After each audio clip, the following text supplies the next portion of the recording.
Buenas tardes a todas y todos. Bienvenidos a la sexta mesa de nuestro encuentro estudiantil. ¿Qué educación necesita México desde las humanidades? Titulada Futuro de la educación en México, ¿qué hacer? Nos acompaña la estudiante Naomi Cortés Morales del Colegio de Pedagogía de la Facultad de Filosofía Nacional, Rodrigo Zamorano Hernández del Colegio de Pedagogía,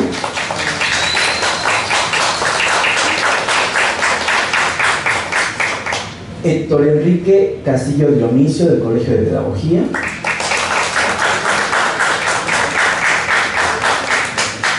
Silvia Leticia Domínguez Ábrego, estudiante del Sistema Abierto de Pedagogía.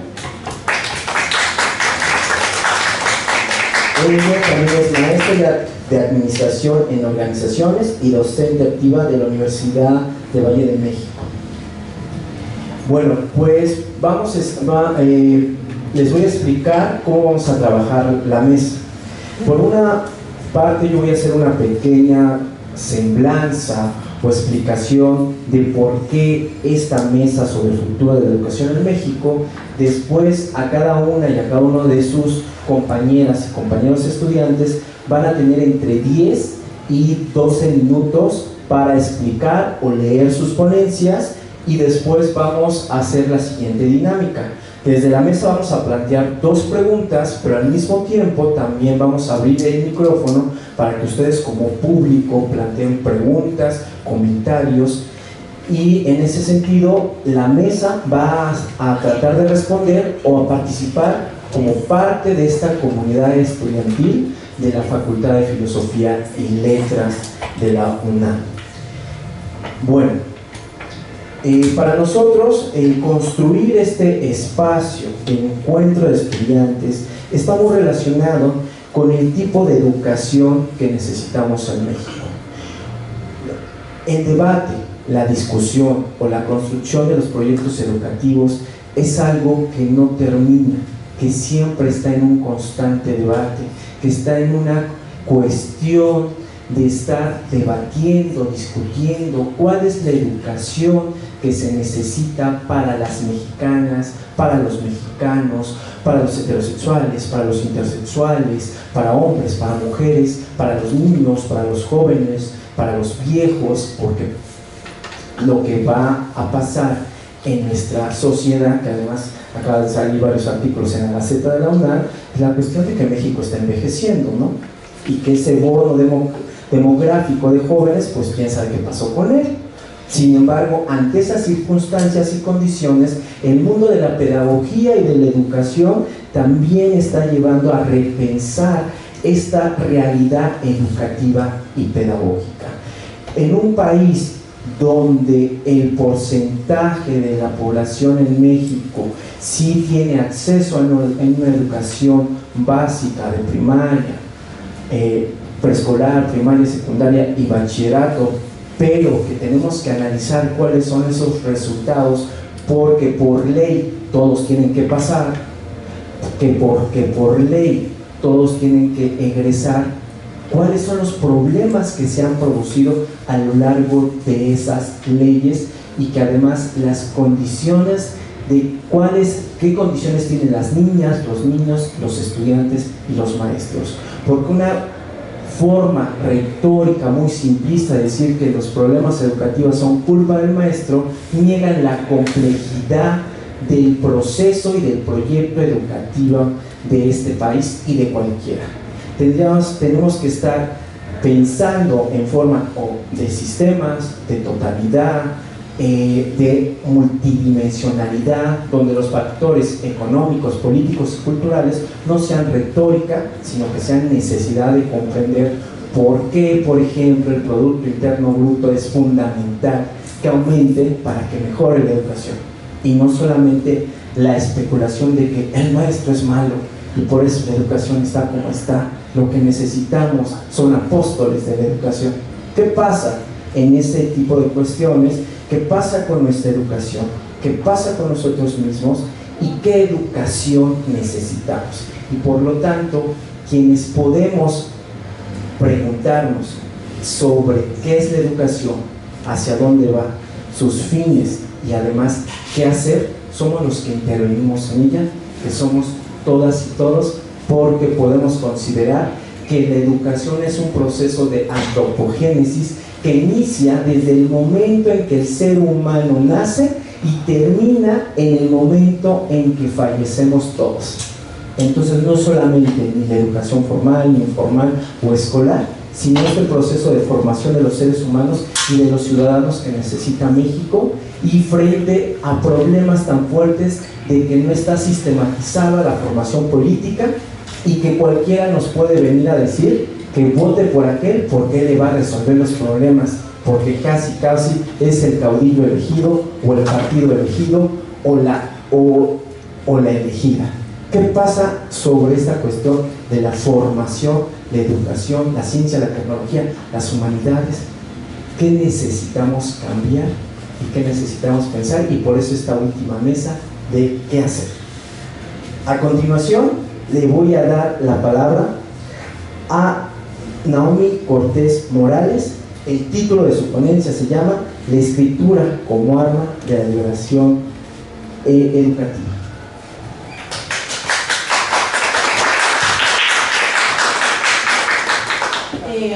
¿Cómo están? Sé que es final de semestre, que probablemente están exhaustos, y lo entiendo, y creo que el empezar preguntando cómo están me parece sumamente importante dentro de las humanidades.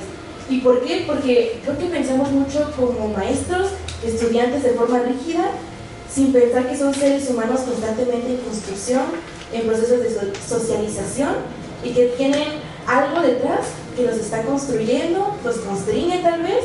Entonces espero que estén bien y que den un pequeño respiro. Y para empezar mi ponencia, bueno, mi participación, quiero empezar con una cita. Dice: leer y escribir no son actividades ideológicamente neutras, ni separadas de prácticas sociales en las que tienen lugar trabajo, educación, etc. Aprender a leer y escribir no es entonces la adquisición de una habilidad, sino de diversas literacidades, y solo es posible esto al participar en diversas prácticas sociales. Mi interés empieza en entender que no podemos solo ser como muy constreñidos en lo que escribimos. Creo que constantemente tenemos este problema con creer que solo hay una forma correcta de escribir. Solo queremos escribir, nos preocupa la ortografía, si sabemos ocupar un aparato crítico correctamente, si la coma está bien puesta, el acento, y constantemente somos rechazados si no escribimos bien, si lo que decimos no parece ideológicamente correcto, o si no lo hacemos conforme las personas o las instituciones de poder quieren que lo hagamos.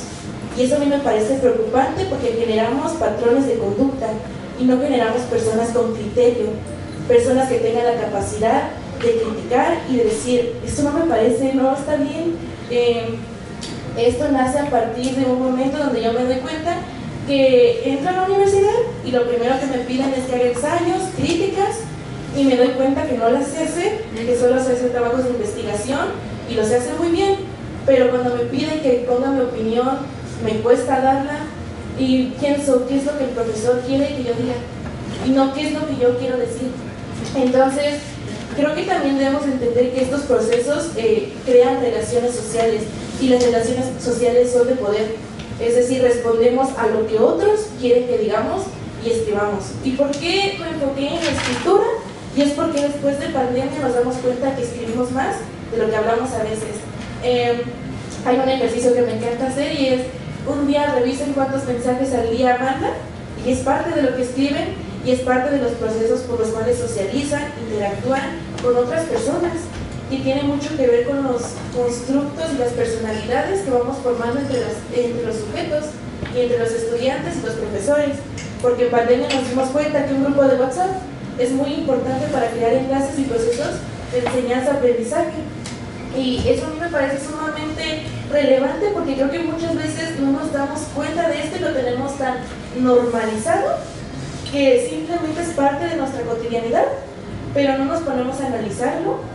No nos podemos dar cuenta de que existen dentro de ellos muchas brechas para poder analizar y darnos cuenta que probablemente estamos actuando de formas esterilizadas y no dentro de nuestra creatividad y nuestro espíritu. Creo que también es muy importante entender el buen uso de la lengua. Somos personas que queremos hablar de formas correctas, sin olvidar que la lengua se construye por los hablantes y que la lengua puede cambiar y se puede modificar. Hay otro ejercicio que me encanta y es revisar los emoticones que ocupamos en WhatsApp, pero ya son muy expresivos. Un día revisen cuántas veces al día ocupan un ubu. Sé que puede parecer raro, pero eso me encanta. Y hay un ejercicio que si ustedes conviven con personas más grandes a ustedes, enséñenle una U, una W y una U y pregúntenle, ¿qué dice aquí? Pregúntenle, ¿qué les expresa a ustedes? Y se van a dar cuenta para que explicar eso, no solo ocupan las palabras, sino sus corporalidades. Empiezan a hacer gestos, mover las manos, reír, decirle, es que es como, es bonito, pero también es como, estamos bien. Y eso me encanta porque significa que el lenguaje también tiene que ver con otros medios de expresión que ocupamos todos los días. Y estos medios de expresión nos dan personalidad y crean identidad entre nosotros. Es decir, parece que tenemos brechas generacionales donde es difícil comunicarnos y expresar lo que queremos a personas de generaciones más adultas, porque como jóvenes parece que tenemos unos lenguajes diferentes y que nos expresamos de formas diferentes, y es que no es coincidencia que muchos de los temas a discutir hoy en día sean, por ejemplo, el uso del lenguaje inclusivo. No es un tema que sea irrelevante o que simplemente haya salido de la nada, tiene una carga sociopolítica y histórica que tiene que ver con los temas de generaciones y con lo que nos preocupa. También existe un problema en la cuestión de la alfabetización. Creo que constantemente lo que nos preocupa en estos momentos es el aprendizaje de la lectoescritura, ¿no? Aprender a leer y escribir. Y hemos tenido grandes pedagogos y personajes importantes en la historia de México y en la historia del mundo preocupados por eso y que invirtieron toda su carrera en eso, como Paulo Freire, o aquí en México tenemos a un gran representante que también tiene que ver mucho con UNAM, que es Vasconcelos, que tuvieron proyectos educativos y que tuvieron involucración en la creación del sistema educativo nacional, que son sumamente importantes y relevantes para tratar. Entonces yo me pregunto, si su tema en ese momento era preocuparse por crear personas que aprendieran a leer y escribir, ¿por qué ahora no preocuparnos por personas que no solo aprendan a leer y escribir, sino que aprendan a criticar y a saber qué les gusta leer y escribir, qué les gusta decir? A mí me parece maravilloso y exquisito cuando tengo la oportunidad de leer a mis compañeros y leer sus poesías, sus ensayos, sus notas de Facebook, aquellos poemas que suben a las 12 de la noche. Me parece maravilloso, y es que las redes sociales hoy en día están siendo una herramienta, un instrumento de suma importancia para que las personas se expresen, para que hablen, para que escriban, porque con todo lo que interactuamos nos dice cómo está otra persona y qué está sintiendo, y pueden ser redes que nos permitan entender al otro, y creo que eso es muy humano, no poner la educación solo en medios áulicos, sino entender que nos construimos en muchas instancias, desde la familia, desde nuestros amigos, nuestros círculos sociales, y evidentemente en las relaciones que creamos dentro de las aulas, que son con nuestros amigos, compañeros, entre alumno y profesor. Y me pregunto constantemente eso, que cómo evolucionamos constantemente en las cosas que decimos, hacemos, y me parece importante que los alumnos dejen de sentir este miedo por expresar y decir lo que sienten, solo porque piensan que no es la forma correcta de hacerlo, que sus poemas, aquello que crean que es arte, que es su espíritu y vitalidad, sea escuchado por los demás y sea valorado, porque creo que existe un gran problema con eso. Constantemente desvalorizamos lo que los otros hacen. ¿Por qué? Porque probablemente no ocupó la palabra correcta, y creo que existe un gran problema con esto de estandarizar la escritura, pero cuando revisamos algunas otras regiones nos damos cuenta que esto tiene una carga histórica. Hay un ejemplo que me encanta, hay un autor que se llama Conting, él hizo un estudio en Filipinas, en una isla que se llama Mindoro, y estudió específicamente a una comunidad que se llama Comoros, ellos se autodenominan así. y ellos aprenden a escribir y a leer. Bueno, los estudios demuestran que alrededor de un 90% de su población era alfabetizada con la forma de escribir que ellos tenían. Y era muy interesante porque su inspiración para escribir, la mayor inspiración que ellos tenían era escribir cartas de amor, poemas y canciones de amor. ¿Por qué? Porque existía un ritual donde iban, era como una fiesta, ya saben, iban a cortejar a alguien, y en ese cortejo la forma de cortejar era quien podía decir más poemas, quien podía más leer más canciones, era como la persona la más coqueta, ¿saben? Y ese cortejo se despertaba, y entonces, digamos, ese punto que es importante, que es tener un conocimiento significativo. Y eso es lo que a mí me parece importante, que el conocimiento, el sistema, las formas de enseñanza-aprendizaje dejen de ser lineales y dejen de tener formas de poder que empiecen a ser significativas. Me pregunto a los estudiantes, ¿qué les interesa aprender? ¿De qué formas? Yo sé que es difícil para los profesores hoy en día en grupos tan grandes, en contextos tan difíciles, con jornadas laborales sumamente complejas, crear estos espacios. Pero creo que vale también crear estos, es válido y es sumamente importante crear estos espacios donde los alumnos y los maestros formemos una comunidad que permite y abra brechas para que podamos crear conocimientos significativos. Es decir, que no lean nada más por leer, constantemente se preocupan, ¿no? Las pruebas estandarizadas y los alumnos no comprenden lo que están leyendo. Pero ¿por qué no lo comprenden? Porque constantemente evaluamos por qué tan rápido leen, cuántas sílabas, y no nos preocupamos tú qué entiendes de la lectura y valorar lo que respondes, no inmediatamente crear un sistema de evaluación que diga, no, tú tienes 0 o tienes un tachecito, sino preocuparnos por qué está entendiendo el alumno esto, es realmente a través de qué contexto lo está entendiendo o por qué me lo dice.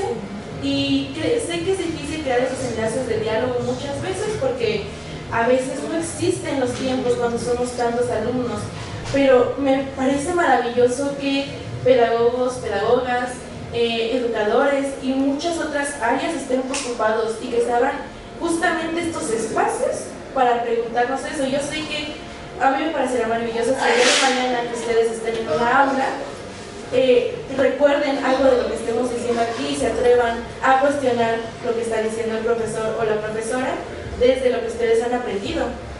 Y me va a parecer maravilloso porque yo creo que los espacios universitarios tenemos eso, ¿no? Puede ser un privilegio, sí, no debería serlo, probablemente no, todos deberíamos tener la oportunidad de criticar y de cuestionar lo que estamos escuchando. Sin embargo, creo que tener la oportunidad de como universitarios pensarlo, y más en una facultad como esta, ¿no? Filosofía y letras, estamos pensando en el ser o no ser, y ahora vamos a pensar en el qué hacer, qué vamos a hacer. Entonces, hay otra cita que me encanta que dice, las diferentes literacidades no dependen de la escritura, alfabetización, sino cómo y para qué se usa, con quién y con qué contexto. Entonces, mi punto no es de desvirtuar la tarea de aprender ortografía, ni de aprender a ocupar el aparato crítico, nada, hay que aprenderlo, es importante, pero de crear espacios y modelos y formas pedagógicas que nos permitan aprenderlo de formas más amenas y muy aristotélico probablemente, pero equilibrarlo con la oportunidad de que formemos sujetos críticos y con espíritu. Y dicen que por la raza hablarán espíritu, entonces creo que es muy pertinente a nuestro espíritu universitario y debemos reivindicar ese lema para nosotros y para nosotras y para todos los que podamos estar en comunicación.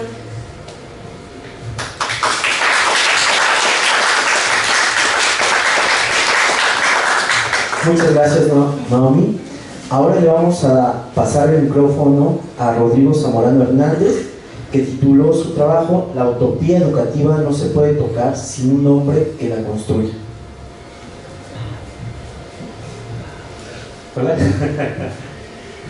Pues justamente yo planteé el hecho de que la utopía educativa no se puede tocar sin un hombre que la construya, porque podemos agarrar y plantear como de, miren, vamos a hacer estas ideas, vamos a construir aquellas ideas donde todos trabajemos juntos, ¿no? Pero si no hay una disposición de las personas para, pues, trabajar en esa misma comunidad, no se va a poder lograr prácticamente nada. no sé, pensémoslo desde muchas corrientes, ¿no? Muchas personas agarran y dicen, es que el comunismo sí funciona, es que el marxismo sí funciona, es que esta corriente sí funciona. Pero claro que sí, o sea, todos los ideales que llegan a plantear, sí pueden ser muy funcionales a su forma y tipo de cómo lo estén tratando. Pero el detalle es cómo van a construir algo sin una persona que sea partícipe de ello. Y por eso mismo, titulé mi trabajo, la utopía educativa no se puede tocar sin un hombre que la construya. Esto refiriéndonos en el hombre como aquel ideal de persona que debe de ser partícipe de toda la educación dentro de México. Esto sin eximirlo de lo que es la parte global, porque bien, a lo mejor y podemos decir, es que México ocupa esta parte, pero no podemos agarrar y dejar de lado que pues está inmerso en una globalidad donde no vamos a poder decir, México nos agarramos, nos vamos a una esquinita, vamos a hacer nuestra educación muy chida, todo, vamos a funcionar con una economía distinta, porque no va a funcionar de esa manera, sino que hay que tener un propósito en que la educación pueda virtuar a todos y que trabajemos en esa misma comunidad, y por eso mismo es que planteo que la educación sea vista primero con un constructo de un hombre para que pueda trabajar de manera continua con los demás, y pues esto viéndolo como que desde los dos fenómenos educativos que construyen la educación, digo, de los dos procesos, el proceso de aprendizaje y el aprendizaje, y el proceso de enseñanza. Y pues, bueno, aquí con esto, pues ya retomamos como que ya pasamos como que todo un contexto del Estado-Nación, como que ya no llega a ser funcional la educación que está hoy en día, ¿no? Y esto mismo es porque pues hay muchos intereses que están interpuestos para que pueda llegar a funcionar a lo mejor, y pues que queramos, pues como menciona la compañera, ¿no? Que la escritura sea un arma de liberación, porque sí, es muy bonito y muy enriquecedor, pero está bloqueado esa parte. Y si no también trabajamos con los demás, es que no vamos a llegar a esto. Y el llegar a esta parte, yo la propongo desde una enseñanza en la parte escolar que sea complementaria, como no como si fuera directamente para el trabajo, sino como de tipo competencias para que puedan trabajar de una mejor manera. Porque muchas veces el contenido que llegamos a ocupar realmente dentro de una labor profesional no es lo que ocupamos totalmente, porque las empresas y todo son muy inherentes a lo que es realmente la formación académica. La veamos como desde la preparatoria, que te estén enseñando pues una carrera técnica, o cualquier universidad, o si tomes algún curso, no es completamente lo que vas a estar elaborando en el trabajo. Y pues con esto mismo es de que lo mejor es prepararlos con ciertas habilidades para que puedan desempeñarse de buena manera con los demás, para que en esta misma cooperación en la que todos trabajemos, pues con habilidades blandas y diferentes actitudes, pues puedan formar un mejor mañana. Y pues aquí con esto mismo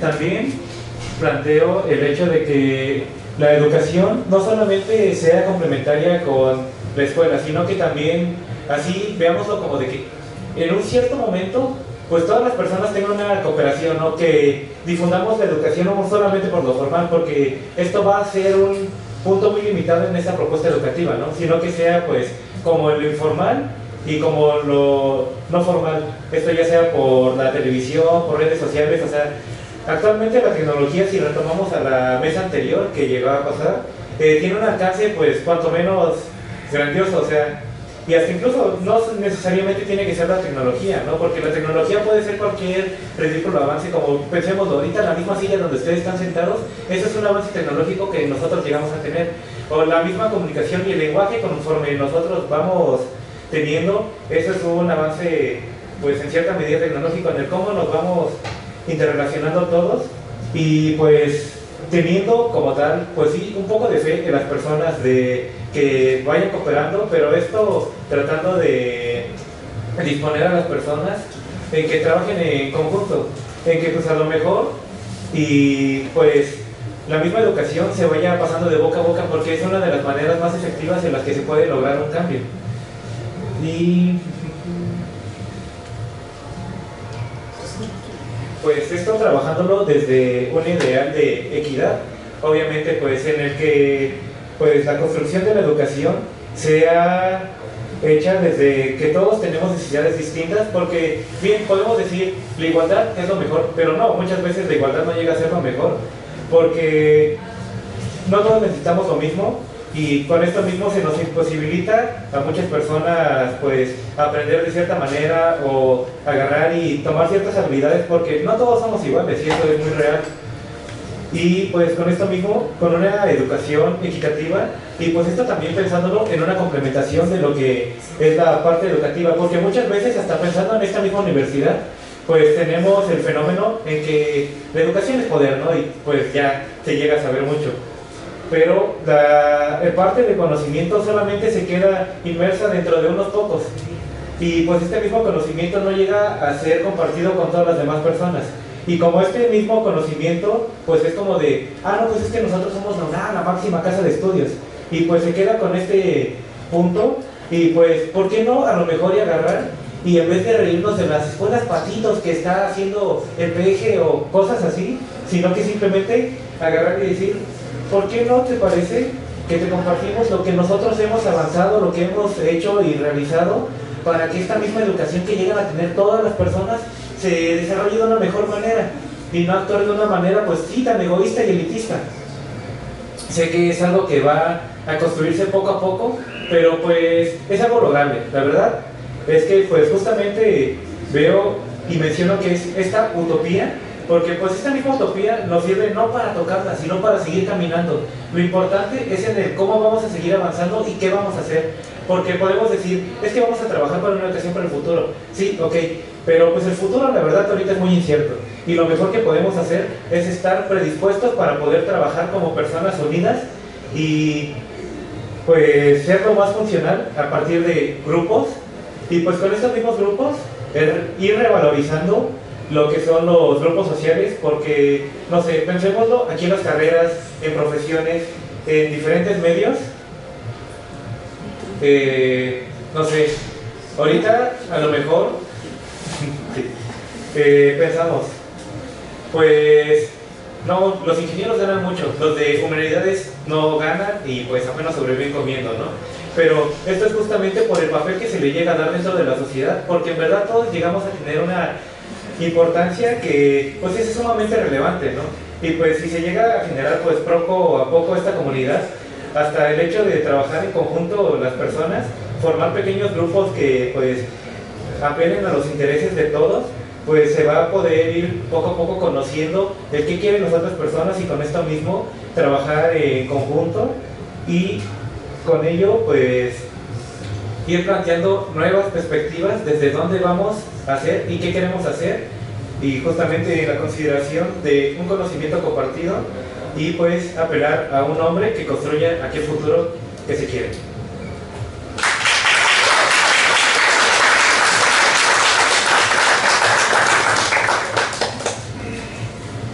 Bueno, como ustedes van escuchando, se van planteando diferentes ideas, pensamientos sobre el tipo de educación que necesita nuestro país. Ahora le vamos a dar la palabra a Leticia Domínguez, y con su trabajo que se titula Después del confinamiento se acentuó la crisis en la educación. ¿Cómo integrarse en una sociedad educativa nueva producto de la pandemia por COVID? Pues muy buenas tardes, bienvenidos, gracias por acompañarnos a esta ponencia y tener todo su interés. Cuando me invitaron a participar en este estrado, inicialmente retomamos un trabajo que yo inicié un poquito antes de la pandemia, cuando yo entré y proyecté sobre qué tesis quería trabajar. Mi tesis era sobre la educación de guarderías y lo tenía enfocado para seguir junto con mi nieta, viendo cómo iba a desarrollarse en cuanto a educación dentro de las guarderías. Pero nos alcanzó la pandemia y dejó de asistir a la guardería. Yo también le bajé el ritmo de estudio empecé a hacer otras actividades intercaladas con la licenciatura de pedagogía, y pues resulta que el cambio fue muy radical. Y le di mucho seguimiento al problema que se dio cuando regresaron a los pequeñitos que ya estaban interactuando con diferentes edades en una guardería, y de repente los regresaron a su casa y los papás el resultado tenían que trabajar, y la atención que estaban teniendo los pequeños pues ya era mínima, te entretengo, te duermo o cubro tus necesidades básicas, pero yo tengo que trabajar. Y de repente se termina la pandemia y dicen vamos a regresar a las aulas y los pequeños con una nueva normalidad. Entonces los niños se empezaron a acostumbrar a usar cubrebocas y tenían mejor adaptación que nosotros como adultos, pero el haber estado durante 2 años y medio, casi 3 años, encerrados con los abuelos o con los papás, sin poder salir, con la presión de en qué momento pues van a faltar mis papás y se enferman porque se van a morir, y el contagio que les dábamos como adultos nosotros a esos niños en cuanto a cuando salgas pues puede pasar algo. Empecé a notar que la educación que se estaba dando en esos momentos ya era no una cuestión pedagógica, sino una cuestión de costumbre. Posteriormente empiezo a dar clases, regreso a la presencialidad y empiezo a dar clases en la universidad, y empiezo a notar que el mismo problema que tenían los niños para regresar a las guarderías, con todo el poder de adaptación de la edad, lo tenían los jóvenes que perdieron una etapa de su vida de socialización presencial. Y entonces empecé a comparar ese tipo de regreso con los presos cuando les dan la libertad después de estar encerrados, de ese miedo que sienten de reintegrarse a una sociedad que no saben si los va a aceptar o no.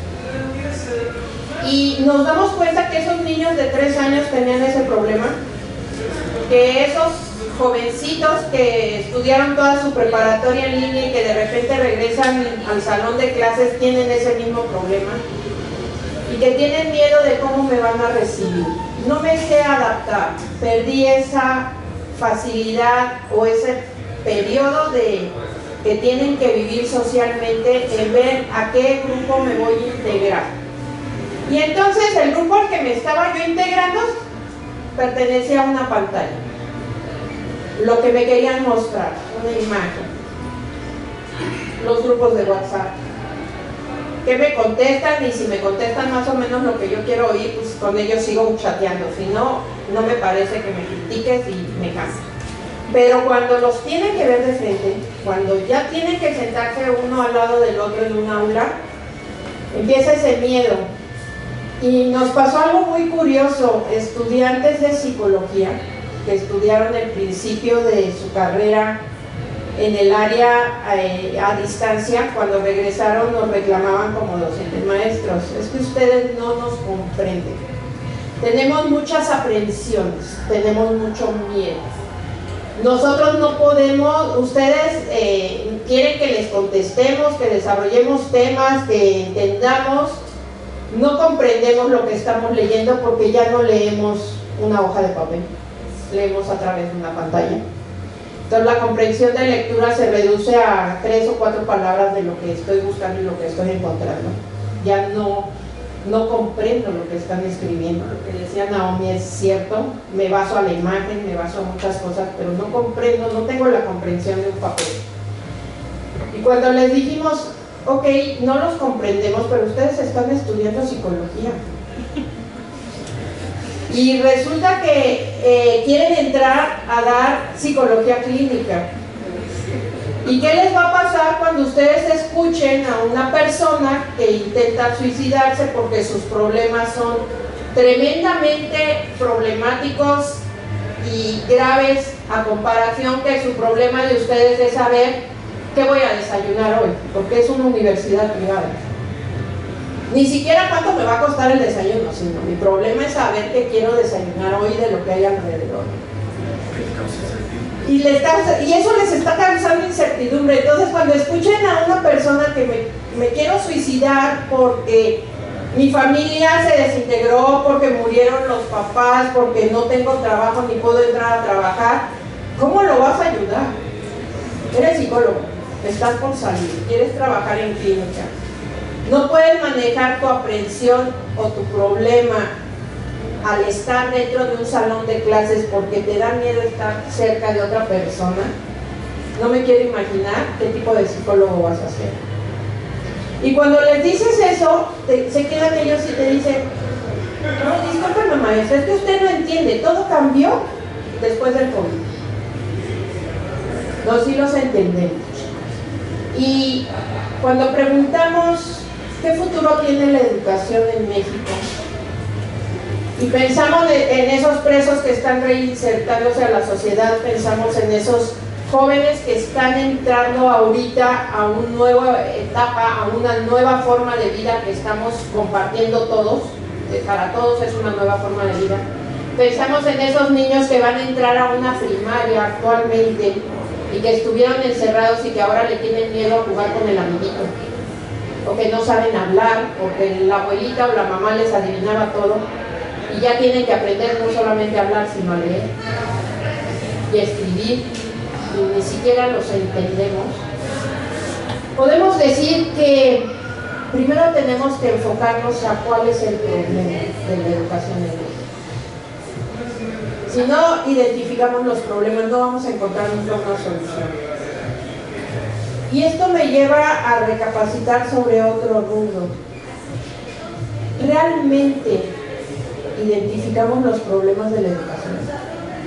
¿Cómo podemos saber qué hacer si ni siquiera sabemos cómo solucionar o cómo enfocar el problema? Ya no solucionarlo, enfocarlo. Y vemos a estos jóvenes que están saliendo con un déficit de estudio grave, porque los nuevos cambios o los últimos cambios a los que se enfrentaron ellos fueron serios, en donde pues te tengo que pasar aunque no sepas leer y escribir, te tengo que dar el pase si tu papá no te quiere dejar en ese grado, y en donde los maestros nos limitaron a dar una clase a través de una pantalla en donde ni siquiera sabíamos si el alumno estaba poniendo atención o estaba perfectamente dormido, porque aunque le preguntáramos contestaba, sí, perdóneme, es que no sé, ¿me puede repetir la pregunta? Y como después de que le hablaste 20 veces, además, no se me olvidó. O preguntas, ¿hay alguna duda? Y nada más oyes los grititos, ¿no? Nadie tiene dudas, pero ¿qué tal a la hora del examen? Maestro, ¿me ayuda? Maestro, ¿me apoya? El papá no tenía el conocimiento pedagógico para enseñarles a esos niños cómo trabajar a través de una pantalla. Con trabajos estaban aprendiendo esos papás a trabajar ellos a través de una pantalla, porque se estaban acostumbrados en la mañana, me tomo mi café y me voy a la oficina y nadie me molesta, pero bien en la casa, ¿quién vende fierro viejo que venda? El timbre, la señora, el que gritó de arriba, la vecina que se le cayó el traste, se oye como si se hubiera caído el edificio, el que trabajaba en la noche y en la mañana quería dormir y le molestaba el ruido y te empezaba a tocar las paredes. O sea, nos enfrentamos a muchas situaciones, a muchas barreras de comunicación graves que no supimos enfrentar en su momento y que nada más dejamos pasar. Y regreso a la pregunta: ¿cómo insertar a un preso en la sociedad y que no tenga miedo? ¿Cómo apoyar a esos estudiantes universitarios que perdieron una etapa de integración social en su vida y que ahora no solamente tienen que integrarse socialmente, sino además tienen que enfrentarse a un conocimiento que no recibieron, o que lo recibieron a medio, en el mejor de los casos? ¿Cómo trabajar con esos niños que tienen que aprender a leer y escribir y ni siquiera sabían hablar? ¿Qué debemos hacer? Analizar los problemas. Eso es principalmente la base de una solución. Me gustaría que cada uno le capacitáramos y pensáramos qué problema podemos solucionar desde nuestro entorno y desde nuestra posición, uno solo, y trabajar sobre él. Y cada quien vamos a aportar un grano de arena para mejorar la educación. Hay que ver qué va a pasar con los chicos dentro de 10 años, si se sigue manejando una situación en donde lo importante es que sientes y no lo que sabes. A ver cómo los vamos a recibir en las aulas. Bueno, pues muchas gracias por su atención. Hay que subrayar una cosa que es muy importante. Leticia es estudiante del SUAYE, entonces como estudiante también viene a hablar con ustedes, y el estudiante son los niños, los jóvenes, los adultos, los viejos, porque todos tenemos ese derecho a la educación en las universidades públicas o en las instituciones de educación básica, en la primaria, en la secundaria, y se ha perdido esa idea de que todos tenemos derecho a esa educación en nuestras instituciones públicas, porque se piensa que los que sí deben de estar en las instituciones públicas, a veces sin conocimientos, solamente son los niños y los jóvenes. Y como pedagogas y pedagogos, más bien tenemos que ampliar nuestro horizonte, porque todos los seres humanos son sujetos educables y que se están educando. Bueno, ahora vamos a pasar con la última ponencia, perdón por la rapidez, pero es que ustedes se van a hablar con ellos, así de...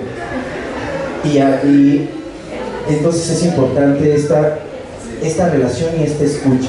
A continuación va la ponencia de Héctor Enrique Castillo Dionisio. Su ponencia se llama Reorganizar el Sistema Educativo Nacional implica un cambio radical en la cultura política.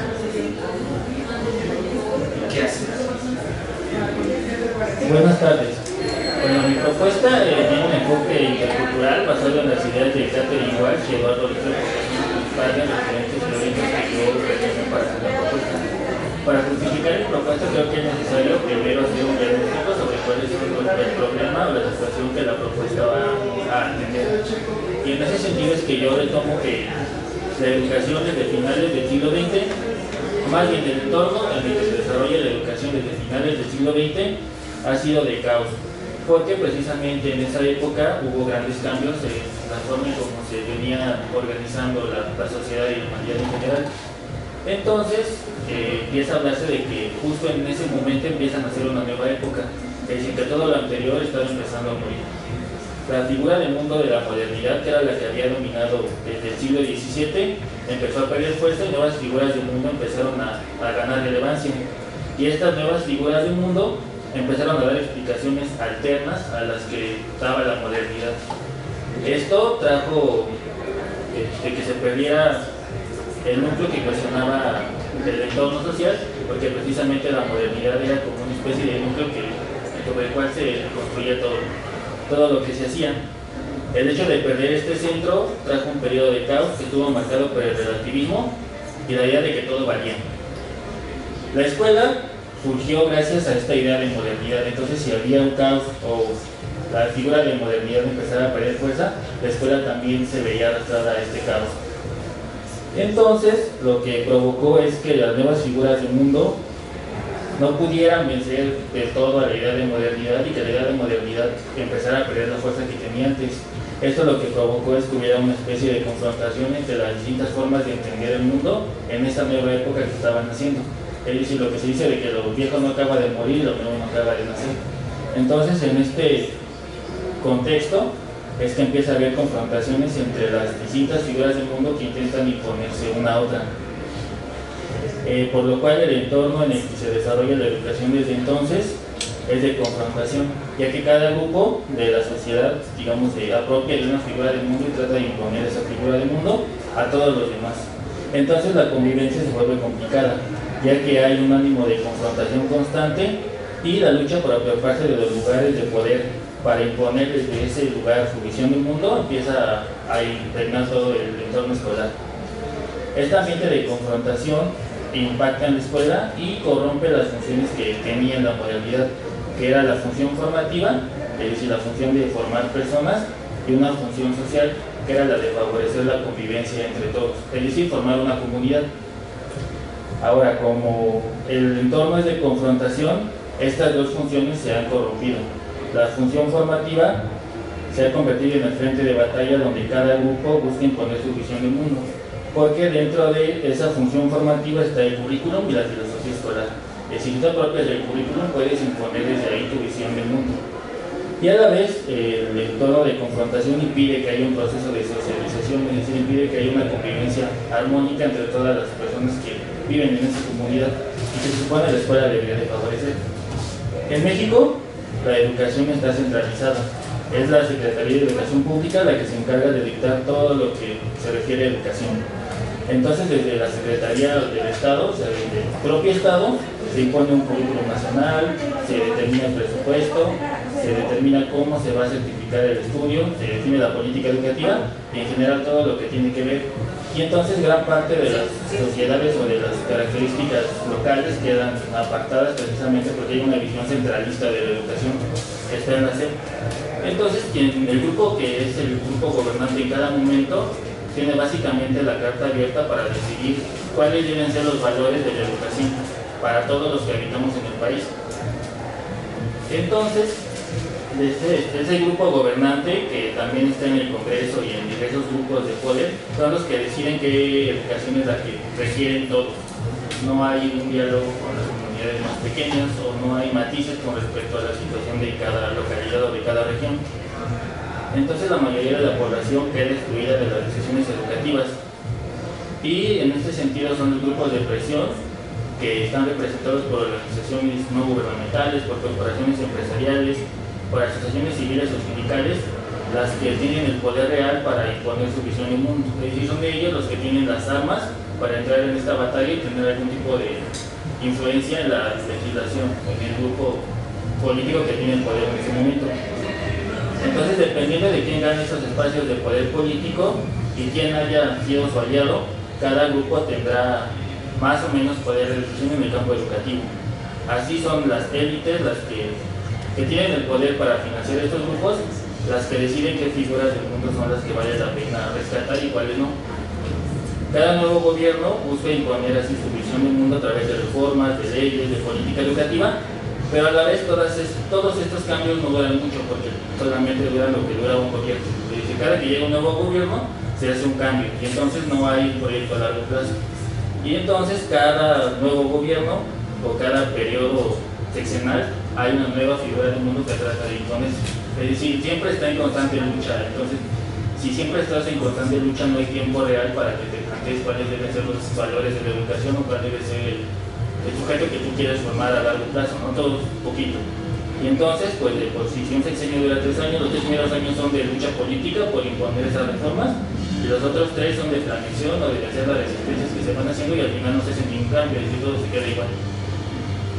Y bueno, esto tampoco es ajeno a las escuelas de educación superior, porque dentro de las escuelas de educación superior, a pesar de que tengan autonomía, también se reproducen estas batallas.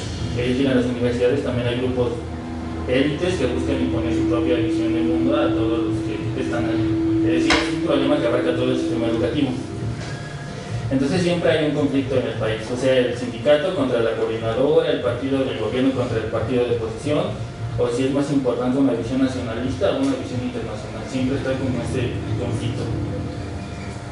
Lo que esto provoca es que haya cada vez un entorno más violento y que los conflictos o las diferencias buscan resolverse creando medidas represivas para aquellos que no estén de acuerdo con el grupo que ostenta el poder en un momento dado. La violencia simbólica se adueña cada vez más de los espacios educativos y por lo tanto se impone una única manera de pensar y las visiones o las opiniones que estén fuera de ese contexto son reprimidas. ¿Y cómo se hace esto? A través de cosas burocráticas. Se crean como elementos sancionadores en donde si tú estás en contra de cierta cosa se te pone una multa o te expulsan. Es decir, hay un ambiente como de persecución. Es decir, lo que se busca es volver a la escuela a un espacio de homogenización como ocurría en la modernidad, donde también se buscaba homogeneizar a todos. Entonces, estos grupos élites, a través de los grupos de presión, buscan ganar diversas batallas y dependiendo que gane en cada momento, se va imponiendo la visión de esa élite, pero la visión de todos los demás queda excluida del campo educativo. Ahora, mi propuesta busca ir en contra de esto, es decir, de la homogeneización y de la centralización. Entonces, lo que yo propongo es que en lugar de ver la educación desde un aspecto nacional, empiece a verse desde aspectos locales. Es decir, que se descentralice la educación. Y yo creo que ese es un primer paso importante para que la escuela atienda los problemas y las necesidades de las comunidades en las cuales se desarrolla. Esto requiere que se formen órganos de decisión autónomos del poder central, que sean de carácter local o regional, y que las personas que se encarguen de dichos órganos sean elegidas tomando en cuenta no solo su aspecto profesional, sino también su liderazgo local, es decir, que sean personas que tengan algún tipo de impacto en la comunidad. Así la escuela tendría que transformarse en un espacio de encuentro y resolución pacífica de los conflictos para que retome las funciones que tenía, es decir, su función educativa y su función social. Los docentes y las autoridades tienen que asumir un papel de liderazgo local que permita la creación de acuerdos entre los distintos grupos de la comunidad para resolver los conflictos y entonces volver a ocuparse del aspecto de la formación y del aprendizaje, así como de la convivencia pacífica. Esto es importancia porque si no los conflictos nunca se van a acabar y entonces jamás la escuela va a centrarse en su aspecto formativo ni en su aspecto de socialización. Solamente se va a enfocar en buscar medidas represivas para quienes discrepen del grupo en el poder. Entonces es aquí cuando yo creo que es importante retomar el enfoque intercultural, porque el enfoque intercultural implica algo más que el aspecto del reconocimiento desde el aspecto étnico, es decir, incluye que se reconozca que hay diferencias tanto internas como externas a las distintas culturas que existen en un mismo lugar. Y a partir de aquí es que yo retomo el enfoque de la comunalidad en diferente de Restrepo, en el cual menciona que hay distintas comunidades que tienen distintos mundos o distintas visiones y la escuela debe tratar de ser el vínculo que una esas visiones y a la vez reconozca las diferencias dentro de cada cultura, porque una cultura no es homogénea y siempre hay discrepancias internas. Entonces la escuela debe de ser ese lugar en el cual a partir de las necesidades locales se arreglan estas diferencias y permitan entonces la convivencia entre las distintas visiones del mundo y sea a partir del consenso general y no a partir de la imposición de un grupo élite.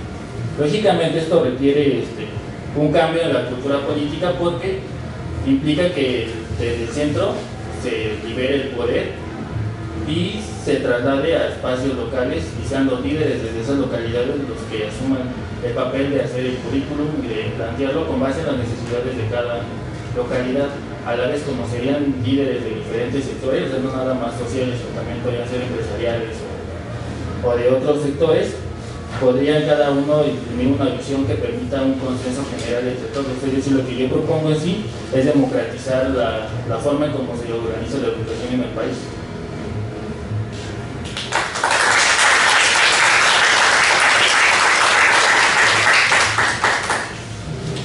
Bueno, como las y los compañeros plantean en la mesa, esta pregunta de qué hacer con el futuro de la educación, que en sí es problemática, podríamos anular el futuro, ¿no? O podríamos preguntarnos si hay un problema en relación a cómo estamos pensando el futuro y qué futuro nos están haciendo pensar que no es el futuro, pero en una continuidad del presente.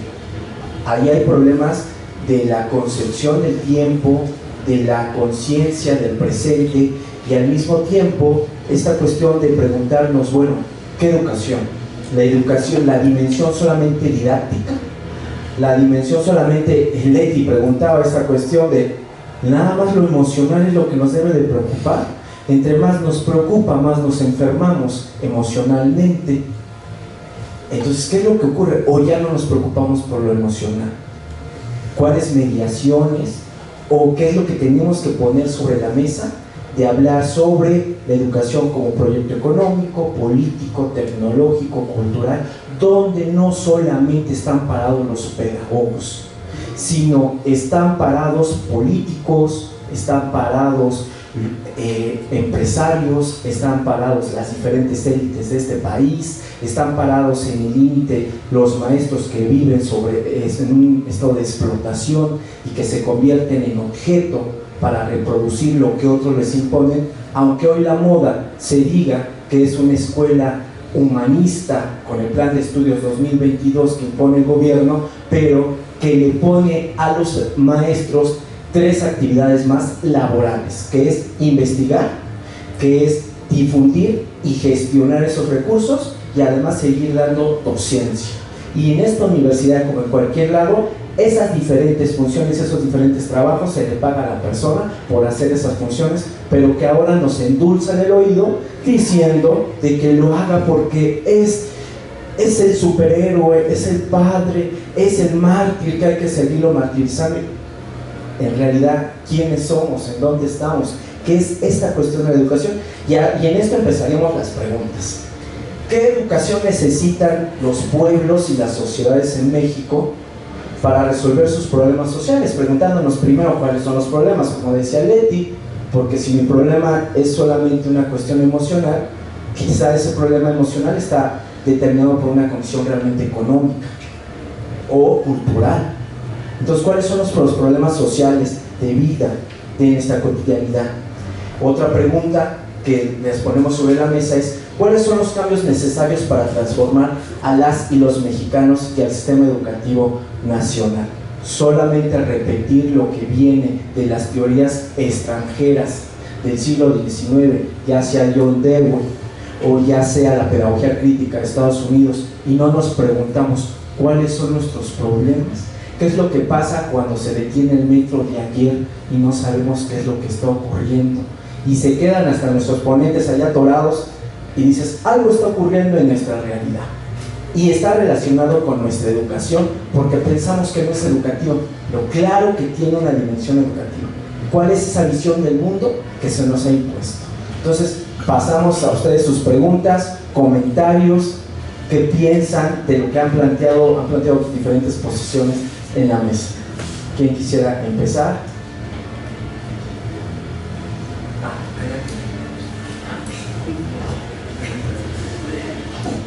Hola, buenas noches, tardes, todavía. Mi pregunta era para la señorita Noemí Cortés. Mi pregunta, bueno, ya se enfoca en lo de la escritura y tal. Creo que como estudiantes nos topamos muchas veces con pared, al momento de tener que escribir trabajos académicos, más ahorita que comentabas lo de los trabajos finales, el proyecto final. Mi pregunta sería: ¿cuál sería un método para que se nos respete los escritos que hacemos sin sonar quizá tan prejuiciosos y tan egocéntricos al momento de defender nuestra escritura?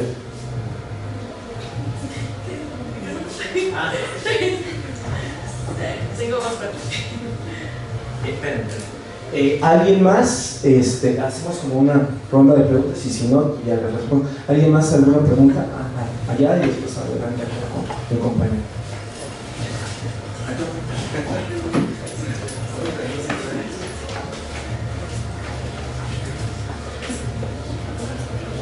Bueno, mi pregunta sería para el compañero Héctor Castillo respecto a lo de la descentralización de la educación.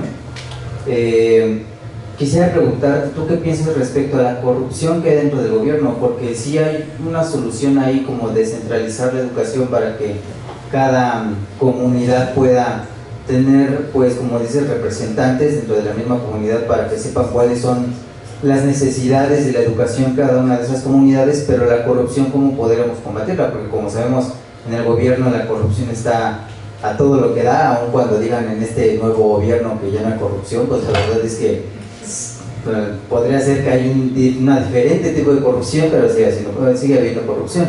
Entonces, ¿cuál sería una solución para evitar la corrupción inclusive dentro de estas pequeñas comunidades o pequeños proyectos que se podría llevar en cada comunidad? Porque sabemos que pues es muy probable que también llegue la corrupción del gobierno a ese proyecto, ¿no? ¿Cuál sería una solución en tu opinión?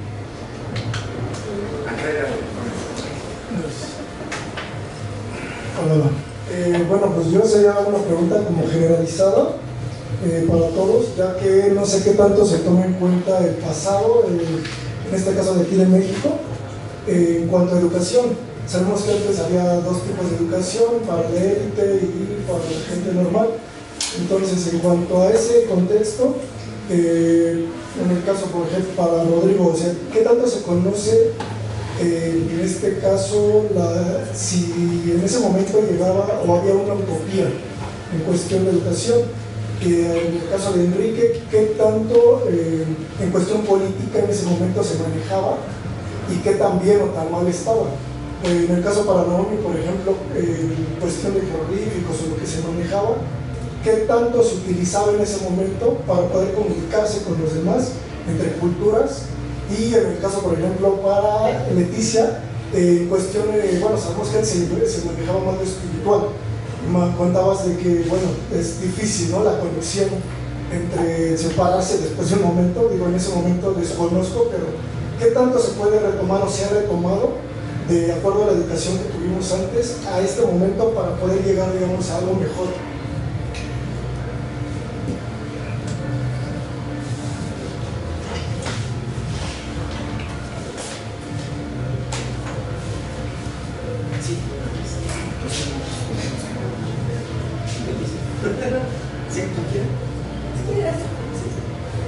Ok. Es importante retomar la historia. La historia todo el tiempo la perdemos. Si de veras tuviéramos memoria histórica a largo plazo, yo creo que ni siquiera tendríamos los gobiernos que tenemos ahorita. Habría correcciones, lo que les planteaba yo de conocer los problemas para poder tener soluciones es básico. Sí podemos tomar lo anterior como punto de partida para poder saber cómo proponer cambios de lo que no nos gustó y qué debemos de dejar de lo que sí sirve. Hay muchas fuentes que nos dicen cómo enseñar a leer y a escribir a los niños, pero no hay tantas fuentes para enseñar a leer y a escribir a adultos, porque tenemos una diferente forma de procesar el conocimiento.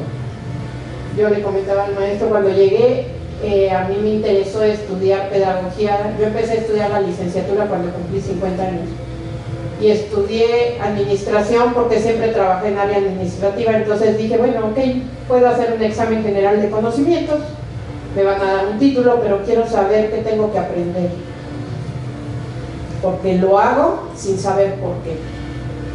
Y ya fue cuando me enseñaron el por qué se hace lo que yo hacía a diario, y fue muy fácil.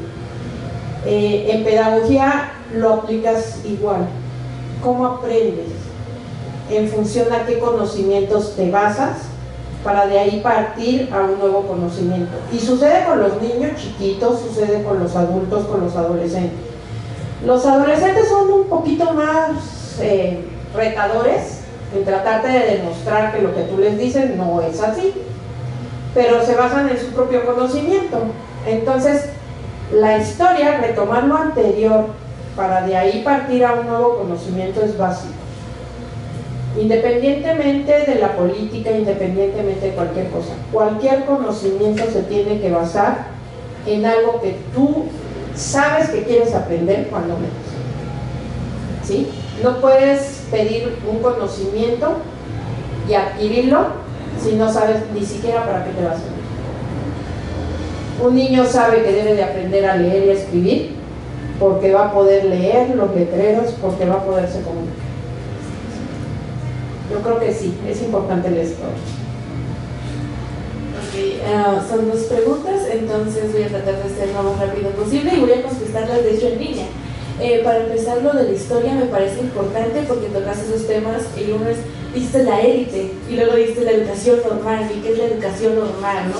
Pero está bien interesante porque estos procesos sociohistóricos se replican. Yo trabajo para una empresa de guías infantiles que ofrecemos servicio en ludotecas y la forma en la que nos tratan niños en condiciones económicas más privilegiadas es bien diferente con la que trato con niños en situaciones vulnerables.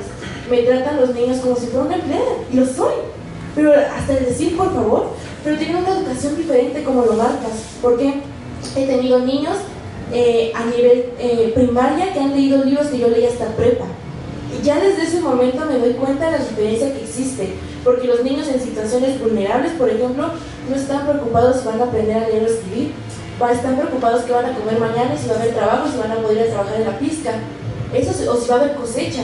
Y cuando te revisas a los jeroglíficos y todo esto me pareció interesante, porque sí son medios de comunicación y donde guardamos historia, ¿no? También hay escritura cuneiforme, ¿no? Y estudiamos, y es importante porque a partir de ellos conservamos historia y lo que fuimos, lo que somos y lo que seremos. Entonces nos debe de preocupar no solo la educación que estamos haciendo, sino es qué estamos aprendiendo y cómo lo estamos aprendiendo y a partir de qué contexto. Y para responder a mi compañero también, creo que es difícil pensar en una solución inmediata. Creo que hay que entender que van a ser procesos progresivos.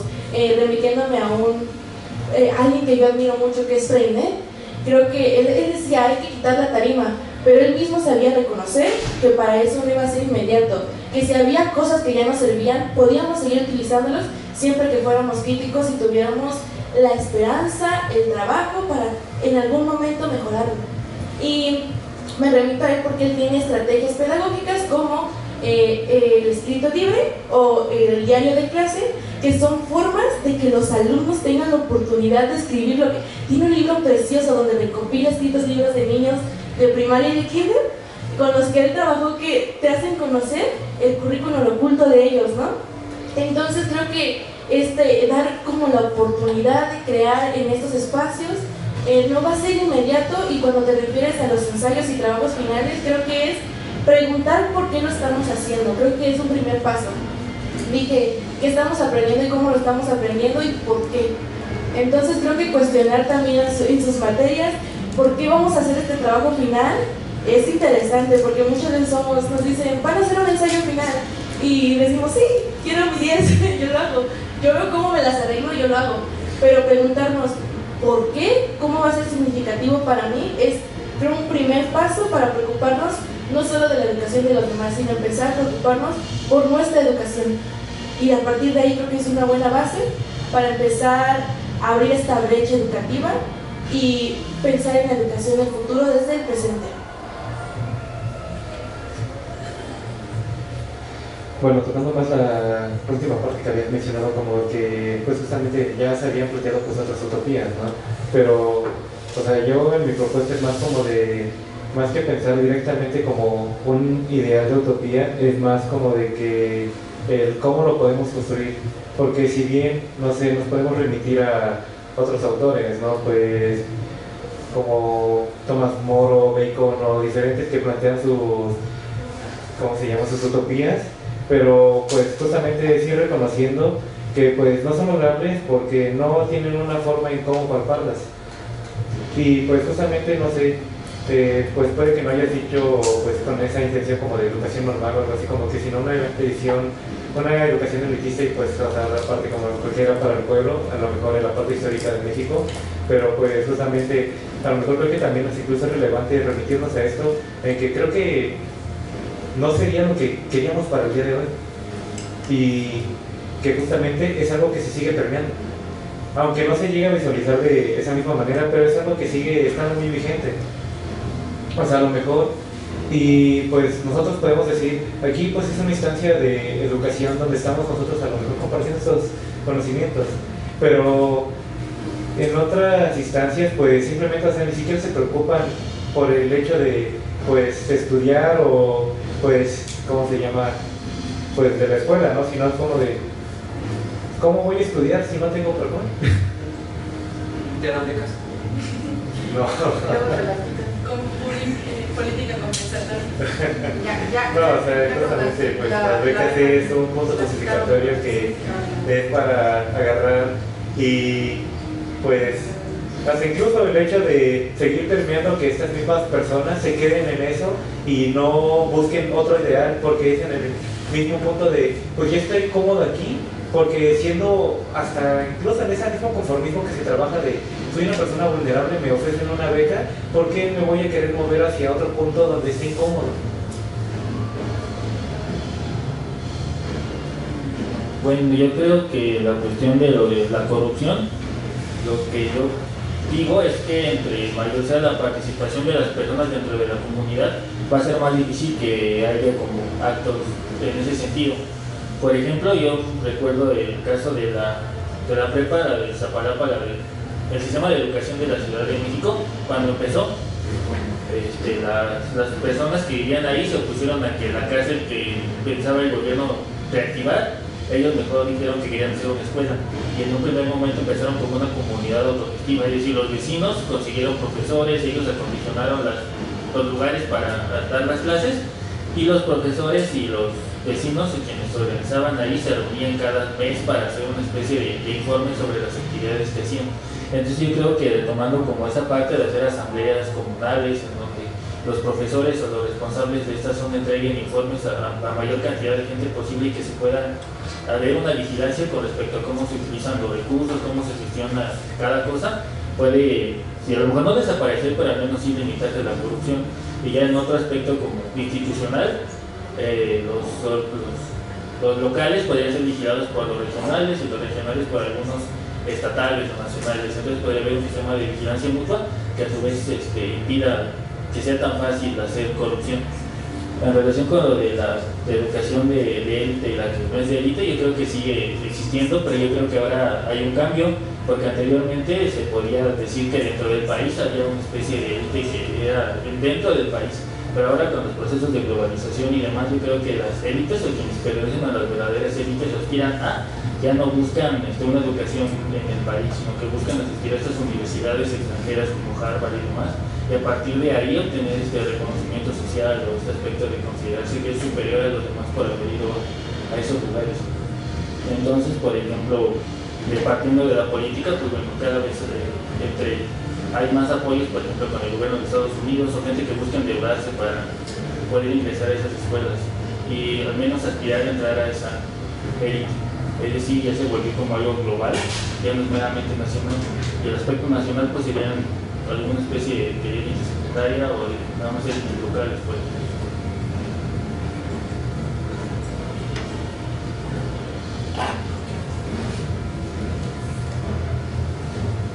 Como vamos trabajando y vamos escuchando, esta cuestión de preguntarse por el tipo de educación también nos lleva a cuestiones que en algún momento, por ejemplo, González Casanova le respondería en un artículo que mientras no desaparezca el capitalismo, la corrupción no va a acabar.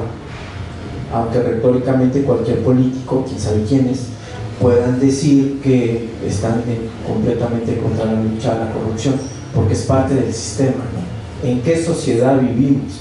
Ese sistema que nos convierte en adaptables, pues de acuerdo a lo que han estudiado en sus clases, pues es el sistema capitalista, que es importante estar recordando no como una satanización, sino como un instrumento analítico para comprender la realidad social e histórica y cultural en la que nos encontramos y para repensar el tipo de educación. ¿Por qué hablar sobre las condiciones de es posible o no la utopía? ¿Es posible no leer y escribir? En el caso de los que procedemos desde abajo, leer y escribir significaba que aunque pasabas todo el sistema educativo público con 10, aún así ese conocimiento de la élite no se le permitía a los que venían desde abajo. Y entonces cuando llegabas a las licenciaturas, y así nos pasaba con los mismos maestros de la universidad, comparando nuestras historias, si iban a La Salle o iban al Williams y llegaban aquí, eran los que se iban a quedar con las clases en la universidad, aunque la misma universidad no los haya formado. O sea, ¿por qué es tan importante la escritura? Porque es un arma de conocimiento, no porque le modifique mi palabra, que ahora le pongo guau. No, está expresando conocimientos e ideas concretas de su realidad.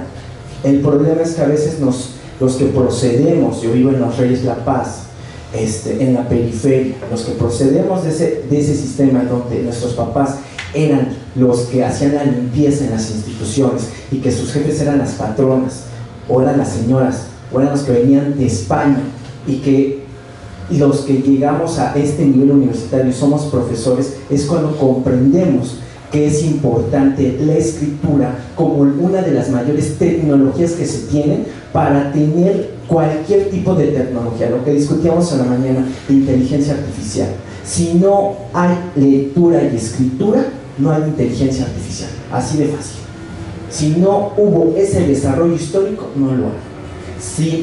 Por otra parte, si no hablamos de lo que nos pasó en el confinamiento y de que nos tenemos que escuchar mutuamente, los estudiantes, como los padres, como los maestros, porque parece de cierta manera a veces más chantaje desde la parte de los estudiantes de yo sufro mucho, y así pues nosotros también, además nosotros los mantenemos porque muchos de ustedes no trabajan. O sea, si me explico, es doble jornada de trabajo emocional. Si lo ponemos como un trabajo, es trabajas económicamente para pagar la educación pública. La educación pública nadie se la regala, sino es del presupuesto público de toda la población de México, de muchos de los que no vienen a estas universidades. Es dinero, es capital, es producción, y por eso hay una responsabilidad social y pública de los universitarios, que es producir y traducir y transmitir el conocimiento.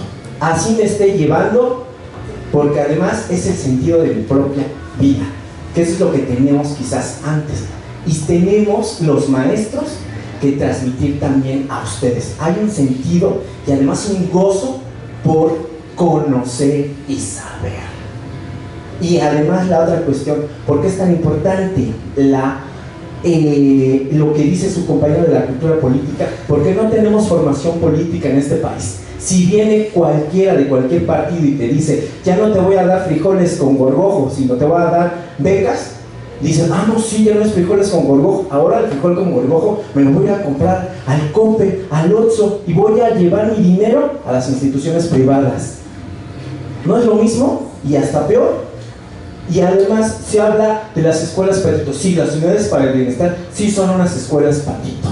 ¿Por qué? Porque no hay derechos laborales para los trabajadores y los estudiantes no están aprendiendo los conocimientos y saberes necesarios. Y tenemos pruebas. Los que hemos trabajado, hemos tratado de construir ese proyecto, y que dices, no es una cuestión de voluntarismo, es de análisis político, económico, pedagógico, de qué educación necesitamos en este país. Por eso nos tenemos que apasionar por este tipo de discusiones, porque si no, pues me voy a deprimir, me aviento del tercer piso y digo, es que los maestros me quieren aventar. Yo te recomiendo a los psicólogos de la UVM porque ellos van a salir muy bien preparados en ese aspecto. Sí, entonces vamos a ir cerrando un comentario más y les invitamos a que, pues, para cerrar este ciclo y estas actividades de nuestro encuentro estudiantil, pero nosotros queríamos compartir esto de por qué nosotros lo hacemos. Yo como estudiante trabajar con este estudiante Raúl para hacer este tipo de espacios. ¿Qué implica trabajar con maestros y estudiantes al mismo tiempo sin estar diciendo, ay, es que me lo impuso, ay, es que nos vamos a echar a llorar mutuamente, ay, es que estamos... A ver, ¿cuál es nuestra responsabilidad como maestros? Pero también cuál es la responsabilidad de todos los estudiantes de esta universidad, que son adultos, no son adolescentes, ni niños, ni infantes, ni que carecen de voz, sino que son adultos y jóvenes que se tienen que comportar como eso, como jóvenes, como adultos, constructores de esta sociedad, de esta nación, que se tienen que sentir orgullosos de estar en la Universidad Nacional Autónoma de México, donde el 90% de la población de jóvenes está fuera, están excluidos, y año con año es la nota de cualquier periódico. Pero es que me siento triste por mí mismo. ¿Y los demás no importan? ¿No somos humanistas?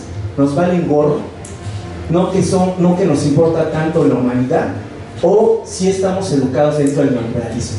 Egoístas, egocéntricos, irresponsables, individualistas, y que no escuchamos a nadie, nada más que a nuestro perro, porque además ya no nos gusta estar con las personas. Amo más a mi perrito. Y qué bueno que lo saben, pero sería importante ir a sacar a todos los perros de Chimalhuacán, los Reyes La Paz y todos estos perritos callejeros que nadie pela. Y si no, a los de la raza de 25,000 pesos, que ese es más perro que los perritos de Chimalhuacán. O sea, hay más seres humanos que los seres humanos. Entonces quisiera un comentario y ya cerrar, que nos van a correr. Bueno, primero agradecerles a todos por estar en esta última sesión. José Carlos, tú recordarás la primera vez que desde hace 2 semestres pensamos en un encuentro estudiantil, todavía en la era post-pandemia, hablando de todos estos temas, nos reuníamos con José Carlos y planteábamos, ¿no?, de la posibilidad de recuperar los espacios académicos en esta universidad. Yo quisiera comentar un par de cosas, porque creo que la pregunta que se hace en esta mesa y que se responde a través de las diferentes ponencias que acaban de presentar, plantea, por un lado, no solamente una pregunta general, sino al mismo tiempo creo que nos interpela directamente. Yo cuando me meto en mis redes sociales y veo que en las redes sociales la discusión pública es quién se casó con quién gana más en OnlyFans, quién se divorció de quién. Eso es la discusión pública actualmente, de eso se habla, de las celebridades, de los artistas, lo entrecomillo así. Eso es lo que estamos consumiendo, eso es lo que se está favoreciendo, eso es tendencia en Twitter, eso es tendencia en Facebook, eso es tendencia en YouTube. A mí me parece gravísimo que en la discusión pública esté eso, es decir, no es la primera vez que está, pero por primera vez veo que está en el centro, y lo menciono porque pareciera que lo que está alrededor, como es la educación, como es pensar otras cosas, no importa. Esta misma facultad me parece que es un reflejo de ello, cuando mucho de lo que se critica en la facultad es cuestiones técnicas, como que no hay papel, que no hay jabón, pero uno se quedaría pensando, ¿y cuándo nos vamos a preguntar por esto? Esta es la visión sustantiva de la universidad, la investigación, la docencia, la difusión. Esos son los 3 ejes en torno al cual se articula nuestro trabajo como estudiantes, como profesores, como investigadores, también como trabajadores. Yo creo que al mismo tiempo es un tema complejo pensar que la educación se va a solucionar de forma, mediante una sola forma. Creo que estamos en un sistema político, y eso lo digo directamente a la ponencia de Héctor, porque me pareció trascendental el punto final que habla de reorganizar el sistema educativo nacional, implica un cambio en la cultura política, pero al mismo tiempo yo creo que todo sistema, en particular un sistema político, un sistema social, responde a 2 mecánicas. Por un lado, los grupos que quieren cambiarlo, pero por otro lado, los grupos que se oponen a ese cambio. En medio de los que tratan de cambiarlo y los que se oponen a él, entre el cambio y la resistencia, la mecánica política que se mantiene presente en estos sistemas es lo que vuelve, según mi punto de vista, muy complejo un problema como el de la educación. Yo dejé de pensar un momento en la educación y me puse a pensar la seguridad. Ese es otro de los grandes temas que están en la agenda pública. O no solamente pensé en la seguridad, la corrupción. Sin caer en el anecdotario, pero me parece importante mencionarlo, porque comentaron el tema de la corrupción. Hay 2 tendencias de politólogos y de analistas de otras áreas que dicen más democracia significa más corrupción. Eso lo dice un ex consejero presidente del IFE, Luis Carlos Ugal, en un artículo. Al mismo tiempo creo que es como la obsesión permanente por creer que de tajo se va a acabar o se va a solucionar un problema que finalmente es estructural. Responde a un sistema no mexicano, un sistema capitalista, y lo comentaste tú, José Carlos, estoy completamente de acuerdo, pero al mismo tiempo creo que es esta necesidad, y con esto ya cierro, de creer que va a haber una solución que va a cambiar un antes y un después, y creo que eso de eso no se trata. Si estamos aquí es porque estamos hablando de avances y de retroceso. Desde el miércoles, jueves y viernes, yo he oído ponencias no solamente que hablan de problemas, sino que también hablan de soluciones, hablan de propuestas. El compañero de la Universidad Autónoma de Guerrero propone cómo el modelo de Tanzania puede ser aplicado para la educación mexicana. Eso es muy interesante, y que creo que con eso también nos debemos de quedar. No solamente es que está mal, sino a partir de lo que está mal, qué propongo, qué veo, qué opciones hay, y en función de eso seguir trabajando. Porque creo que la dinámica o la mecánica política de los cambios que se deben impulsar y de las resistencias que se oponen a esos cambios, en esa tensión es en el momento en que pueden surgir soluciones y propuestas que puedan mejorar este y muchos problemas.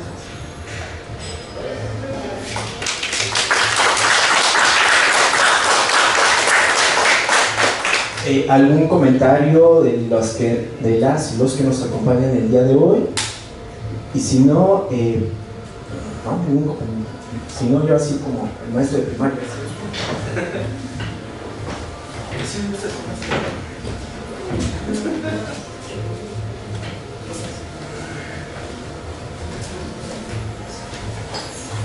Muy buenas tardes a todos. Mira, yo tengo muchos años trabajando, como muchos de ustedes. Yo noto que falta algo en las escuelas, que es la preparación real para la integración a los trabajos. ¿Por qué? Porque tienen lo teórico, pero realmente cuando llegan a una empresa y se integran, se presentan diversos problemas que tienen que solucionar, de los cuales los jóvenes que egresan no están preparados para solucionar la diversidad de problemas o situaciones que se presentan en las empresas. Inclusive algunos desconocen hasta los derechos que tienen como tal. Entonces, creo que es importante que nuestra educación avance enfocada en lo real que pudieran vivir cuando salen de aquí, cuando llegan a las diferentes empresas, ¿sí? Con lo que respecta, por ejemplo, a la educación quizás diferente, lo que mencionabas tú, en cada uno de los estados, pues podría enfocarse en lo que tiene el estado. Si tienes un estado petrolero, pues puedes preparar a todos esos jóvenes enfocados en la enseñanza y en el desarrollo de lo que se hace en ese estado. Y así sucesivamente en cada uno de los estados se puede enfocar la educación para todas las actividades diversas que se desarrollen en ese estado, ¿no? Creo que es importante que nuestras instituciones preparen a los jóvenes para la realidad, ¿no?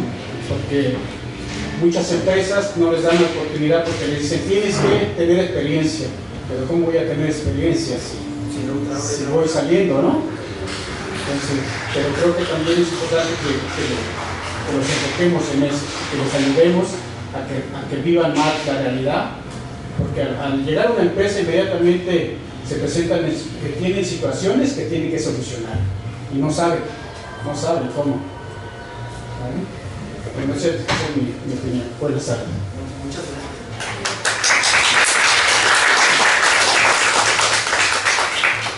¿Quieren decir un comentario breve? Y luego ya pasamos a cerrar. Voy a comentar un poquito lo que menciona. Mucho gusto, señor Gerardo. Cuando salimos de la universidad, cualquier profesionista, salimos con unas bases teóricas solamente sobre la carrera. El verdadero aprendizaje, y ya se vio mucho tiempo, se estuvo educando por competencias. Para dar clases tenías que trabajar en el ámbito. Si dabas clases de enfermería tenías que ser enfermera, si dabas clases de pedagogía tenías que ser maestro, etcétera, etcétera. Se estuvo educando mucho tiempo por competencias y se vio lo que usted menciona, que cuando salen, por más que les enseñe la teoría, yo les digo mucho a mis alumnos, la teoría la tienen en sus celulares. ¿Tienes duda de algo? Métete a Google, ahí lo vas a encontrar. Nada más, fíjate qué estás encontrando, ¿verdad? Sé un poquito crítico y analítico entre lo que estás encontrando, no nada más la primera respuesta que te da. A los alumnos, cuando les hablo yo de enseñarlos sobre algo que ya saben, es darles ese panorama que usted menciona en las empresas. Yo doy clases de administración de empresas y no siempre les tengo que dar la teoría, tengo que enseñarles y decirles, mira, cuando vas a salir, de entrada, tu horario de trabajo va a tener media hora para comer y es cuando vas a aprender a comer rápido. Y nadie te va a enseñar en el aula, en todo lo que yo te voy a dar, a comer rápido. Y lo vas a tener que aprender cuando salgas. Se les recomienda que cuando menos te metas a trabajar de lo que sea, si quieres de empacador de bolsas, porque te va a dar una formación que no vas a tener nunca dentro de una universidad. ni con la maestría lo tienen. O sea, ni sueñan que todo eso no es cierto. El verdadero aprendizaje y la recomendación que se les puede dar a los jóvenes que están estudiando actualmente, y lo aplico yo en mi persona, es pégate a la persona que más sabe en tu empresa. No vas a tener las experiencias de él, porque él ya vivió su época y sus experiencias, pero aprende lo más que puedas de lo que te puede enseñar esa persona y aprovecha tus experiencias propias. Como bien dice, cuando recibimos en las empresas a una persona que acaba de salir de una universidad, casi los tenemos que volver a enseñar a trabajar. Y luego salen con la creencia de que ellos, como ya estudiaron mucho, ya terminaron 4 años de estudio y traen conocimientos frescos, te van a decir cómo tienes que trabajar tú, porque ellos son los que lo saben. Quizás sí, en área tecnológica a mí me dan unas refritas los estudiantes actualmente porque yo no sé usar ni el teléfono. A lo mejor sí, pero ellos tienen que aprender de la experiencia de los demás. Y en educación esto es básico. Tenemos que aprender de las experiencias pasadas, de los planes de educación que mencionaba el compañero. Yo sí les puedo decir, a mí sí me tocó, yo crecí en Mazatlán, y yo no me sabía las capitales de la República Mexicana, pero me sabía todas las comunidades de Sinaloa, del norte al sur, porque nada más nos enseñaban localmente lo que se necesitaba. No funcionó. No funcionó porque desgraciadamente vivimos en una sociedad globalizada en donde no necesitamos aprender nada más lo de la localidad. No sabemos en dónde nos vayan a colocar más adelante. Yo tuve que vivir en Colombia y pregúntenme, no sabía ni dónde estaba en el mapa de Colombia. Y cuando estuve ahí lo tuve que aprender en la práctica. Entonces, sí les puedo decir, no funciona actualmente trabajar así. Tenemos que aprender a trabajar en equipo. Nadie va a trabajar individualmente de aquí en adelante. Y tenemos que aprender a trabajar en equipo con y a pesar de que el equipo coopere o no coopere. No vamos a escoger nuestros equipos de trabajo en una empresa, nos los van a imponer, y a lo mejor es una persona que no compagina con uno y que eso le va a dar problemas muy serios en cuanto a la integración, pero el trabajo tiene que salir, y aquí como pedagogos vamos a sacar el trabajo. Y el trabajo es enseñar a las nuevas generaciones a salir adelante. Gracias.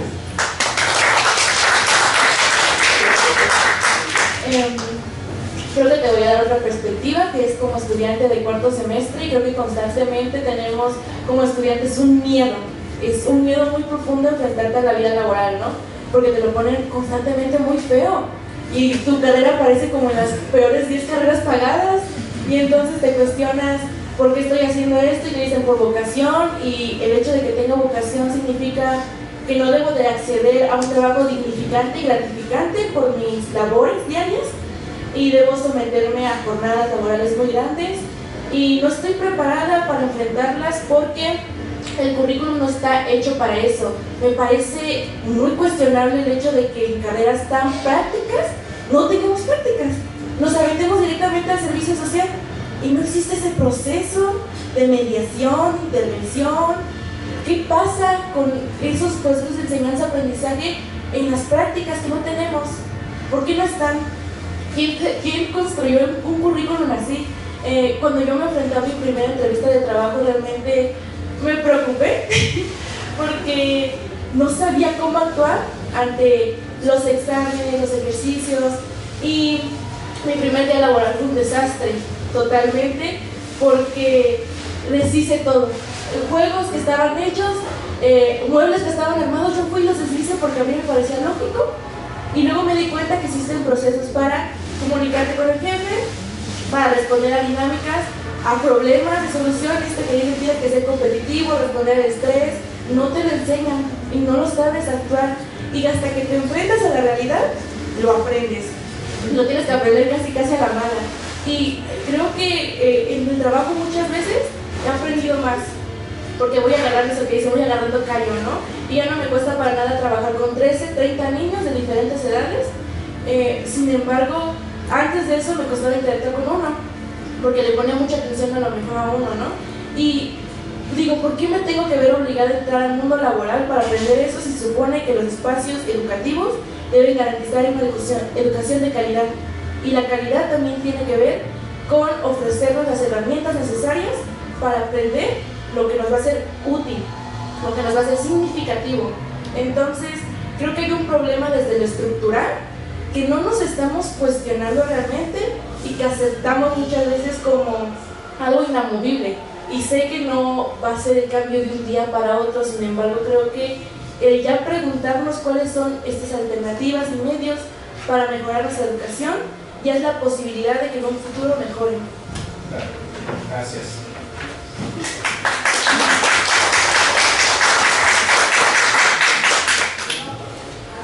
Bueno, pues justamente algo que presenté dentro de mi propuesta es el hecho de que sea con una parte formativa, pues justamente para la parte laboral, creo que no se mencionó tanto, pero pues es con este propósito de que justamente los contenidos hoy en día ya se pueden rescatar en muchos otros medios y lo relevante es en verdad estar preparado para poder trabajar con las demás personas y pues justamente también tener la disposición en esa cooperatividad y pues también tener las competencias para pues cómo poder enfrentarte ante el estrés, cómo saber agarrar y decir, ¿sabes qué? No puedo, o me ocupo aprender este proceso, o a lo mejor y también hasta tener la disposición de decir, no necesariamente la persona que tiene más experiencia va a ser la razón, porque pues justamente hay que tener el reconocimiento de que pues hay avances y pues hay formas nuevas donde podemos ir trabajando y que a lo mejor,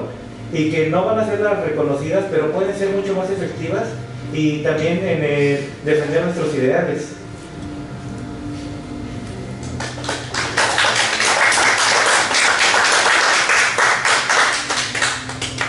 Bueno, en ese sentido yo creo que también hay que plantearse si la educación debe responder solamente a los requerimientos del sector productivo, del sector laboral, porque entonces en ese caso, ¿cuál sería el sentido, por ejemplo, de espacios como este, donde no hay una utilidad directa, por ejemplo? Entonces yo creo que debería también combinarse, sí, incluirse, tomarse como parte del currículo, y por eso a lo mejor hay escuelas técnicas que ya se dedican a eso. Entonces a lo mejor combinar esas dos partes, la cuestión técnica y la cuestión formativa y humanística, para que no se responda únicamente a los requerimientos del sector productivo, porque entonces esto para se convierte como una especie de instrumento nada más para producir, y aquí eso lo pueden hacer, por ejemplo, robots o ese tipo de cosas. Entonces sí, yo creo que es importante, sí, y debe combinarse. Por ejemplo, no sé, cuando la plantea una especie de educación dual, donde hace esas prácticas en las empresas, pero también tienes otro tipo de formación de filosofía o otro tipo de cosas, entonces se combinan esas dos partes. Entonces yo creo que hay opciones, pero mejor que la educación deba responder solamente a esos objetivos o económicos.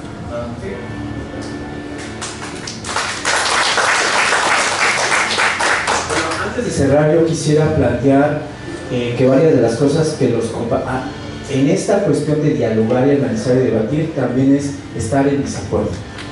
Yo estoy en desacuerdo de que varios de los planteamientos que aquí se pusieron sobre la mesa son neoliberales, son conservadores y son empresariales. No es que sean malos.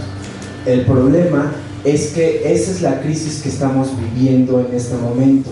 ¿Por qué? Porque si solamente nos interesa formarnos para el campo empresarial, entonces no estamos pensando en los graves problemas nacionales y no estamos pensando en los problemas de la violencia, de la agresión, de la cultura, la cuestión de los viejos, sino solamente estamos pensando en la acumulación y además en el exceso de explotación que hacen estas empresas transnacionales.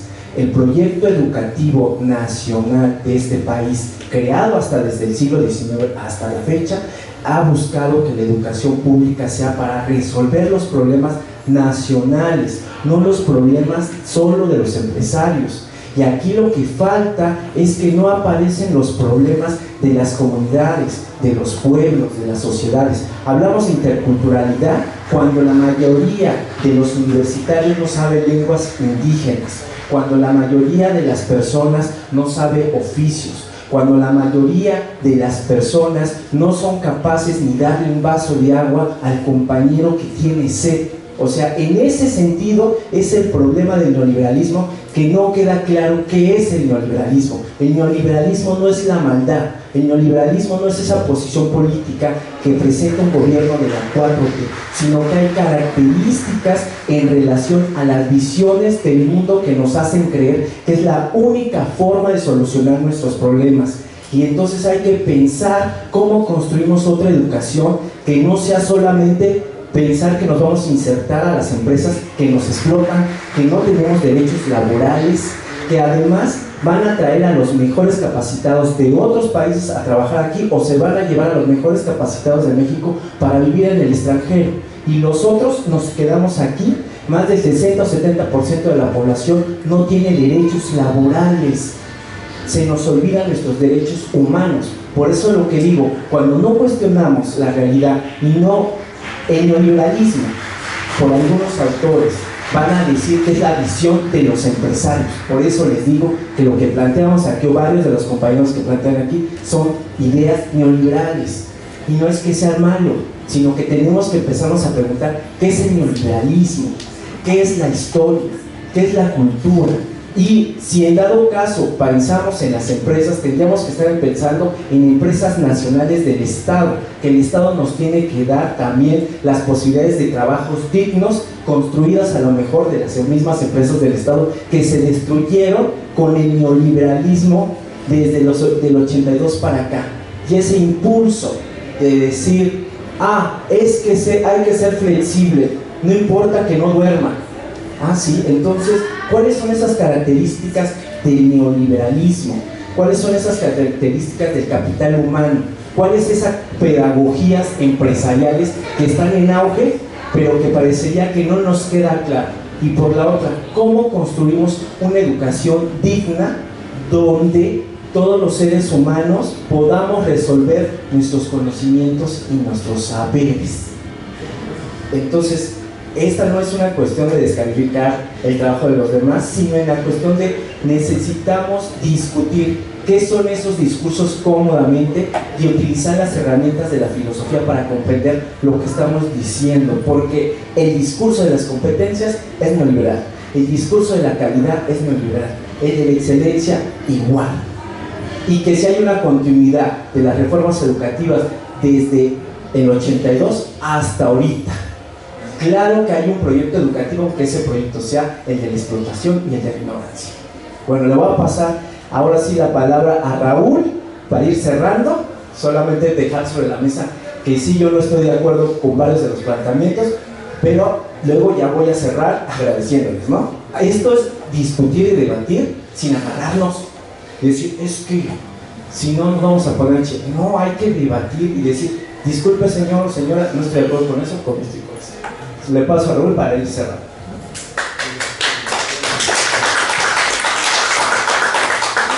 Sí, bueno, yo me quedaría pensando en el contexto, ¿no? Como estudiante de historia siempre es el contexto histórico. A ver, en el neoliberalismo, ¿dónde es el primer laboratorio? De Chile. De Chile en 1970. Es Milton Friedman, la Universidad de Chicago, y la idea de creer que Chile se va a convertir en el laboratorio donde se va a implantar, porque finalmente eso fue un laboratorio. Cuando Augusto Pinochet derroca a Salvador Allende en 73, prácticamente él no sabía nada de economía, él era un militar de carrera que da un golpe de Estado, que finalmente les da en bandeja de plata a estos Chicago Boys, a los herederos del pensamiento de Friedman, Chile como un laboratorio, como la plataforma desde donde puedan impulsar su modelo económico. Los 70s también hay que recordar que es la época en la que el modelo de desarrollo, desarrollista, nacionalista, se comienza a agotar, comienza a entrar en crisis después de la bonanza del periodo del 40 al 70. Durante esos 30 años se creía que este modelo económico iba a poder ser pues la panacea, como se plantea después del acuerdo de Bretton Woods. durante mucho tiempo se creyó que Chile iba a ser un éxito. Estamos viendo hoy en día que están redefiniendo la constitución que van a hacer, están organizando un congreso para redefinir el pacto social, que básicamente eso es una constitución política, un pacto social.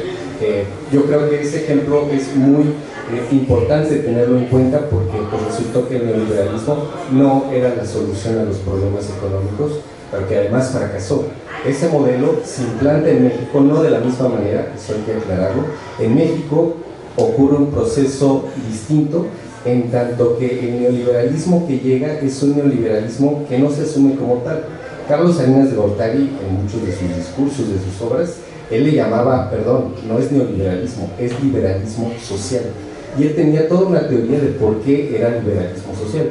Él decía, hay que dejar de lado el estado de bienestar, el Estado no te tiene por qué dar becas, el Estado no te tiene por qué dar apoyos, tú tienes que salir adelante a partir de subsidios, pero a partir de una organización social. Es muy interesante lo que decía Salinas de Gortari, porque al día de hoy, si ustedes investigan, él es un hombre muy inteligente, escribe libros, dicta conferencias, viaja por el mundo y sigue defendiendo que lo que ocurrió en su presidencia, antes y después, porque recordemos que él fue secretario de Programación y Presupuesto con De la Madrid, y después el que llega a la presidencia de la República es Cedillo, y lo digo porque tiene que ver directamente con el tema de la mesa de hoy. El presidente de 94, 2000, antes de ser presidente fue secretario de Educación Pública.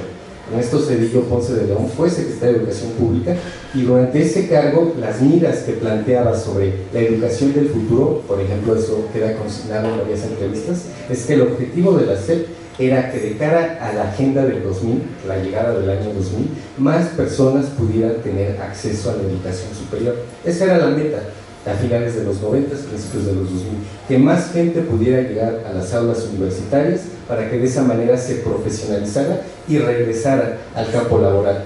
Coincido totalmente en José Carlos en que mucho del discurso que se impulsa, sobre todo en la educación privada, es de corte neoliberal y además solamente también pensando en lo que dice Zygmunt Bauman, piensa en producir y producir. Pública también. Producir es una máquina que no para y todos somos engranes desechables, sustituibles, porque hay miles de millones de engranes listos y disponibles y formándose para ocupar ese puesto en cuanto los otros engranes dejen de funcionar. Frente a eso y frente a la política transnacional, que creo que es un poder de facto, es un poder que controla muchos países, no es casualidad que quien haya sido presidente de la República antes haya sido presidente de Coca-Cola en operaciones aquí en México. Solamente también dejaría ese dato.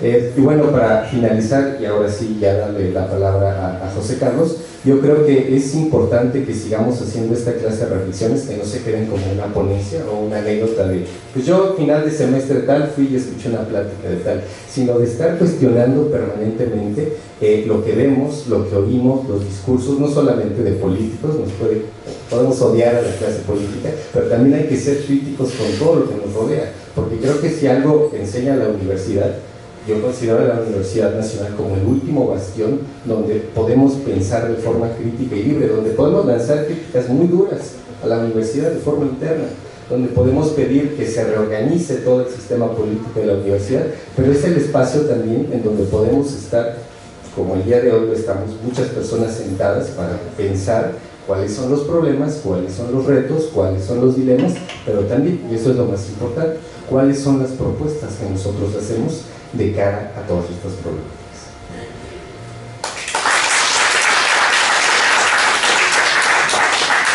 Bueno, pues ahora sí, estos espacios son abiertos para el debate, la discusión, y que tenemos que impulsarlos y no tener miedo de tener opiniones diferentes. Al contrario, tenemos que fortalecer nuestras ideas, estar abiertos a aprender, a discutir, porque eso es lo que ha mantenido la universidad, no tanto el miedo, sino el debate y la discusión y decir así, estoy de acuerdo con esto, no estoy de acuerdo con esto, pero una cosa muy importante, reconocer el trabajo y esfuerzo del otro, de la otra, su trabajo de atreverse a escribir, exponerse ante el otro, es muy difícil. Al principio puede ser que hasta te pones la mente en blanco y no puedes ni hablar, O sea, el trabajo que hicieron sus compañeras y compañeros en la mesa es lo necesario que tenemos que hacer los universitarios en el espacio público del ágora.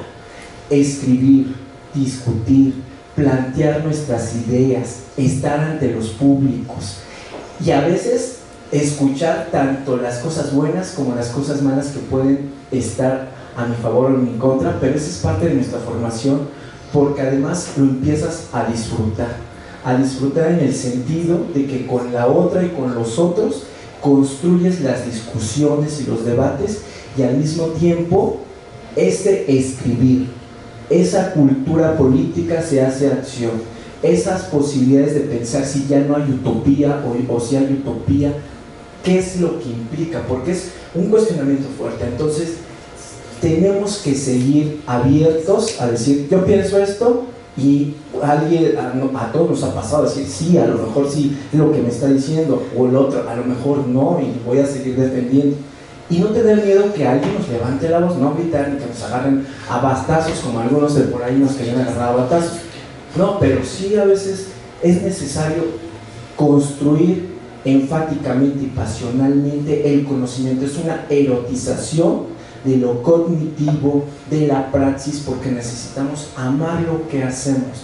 Y ellos en la mesa son parte de esto, de esa construcción, de decir, hay que invitar a más y más, no solamente a que vengan a escuchar a los especialistas, porque luego especialistas no quieren nada, mucho menos algunos que, sino que todos podamos ser especialistas y escucharnos y decir, esto sí, esto no. Entonces nosotros, Raúl y yo, les agradecemos por estas ponencias, porque solo así se construyen estos espacios.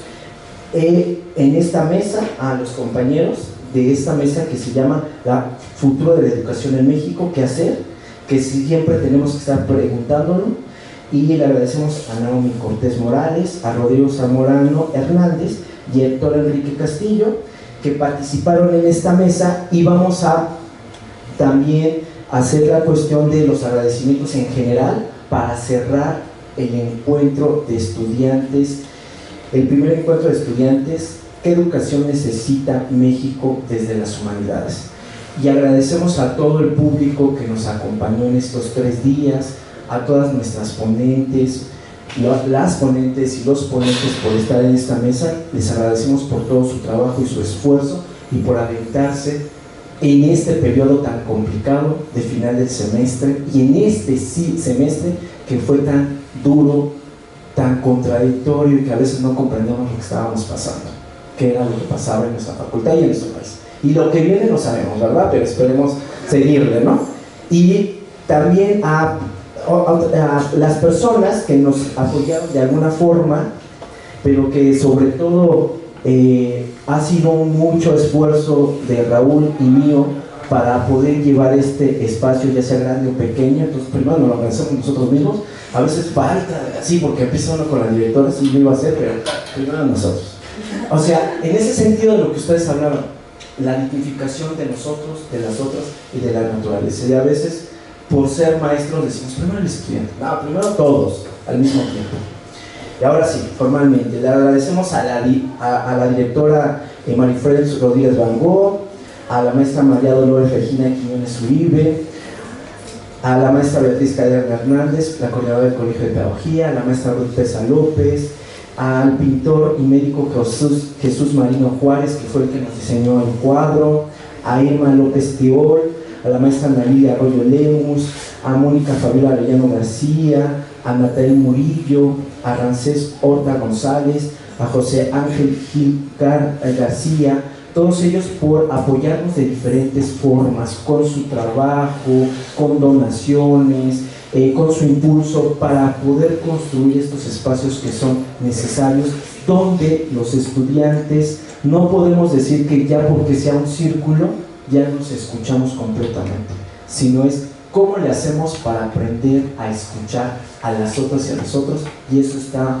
muy complicado en las circunstancias en las que nos encontramos. Entonces, ojalá que puedan ustedes también reproducirlo en sus espacios para podernos escuchar, organizarnos, hacer praxis y como invitaba al compañero y los compañeros a hacer otra cultura política, a impulsar otra utopía, a leer y escribir. Necesitamos aprender a leer y escribir. Si vieran cuánto sufrimos los maestros por leer y escribir, y también tener la experiencia directa, como decía Leti, de lo que nos pasa realmente en las cuestiones de trabajo. Es necesario escucharnos, pero irnos colocando en diferentes lugares. Por eso esta cuestión fuerte que decía, a ver, esperemos ahí, pero hay algo más. ¿Dónde? A veces no, ni sabemos. Como en el Principito. El Principito, ¿de dónde venía? ¿Quién sabe? Pero le cambió la vida a alguien que cayó del cielo.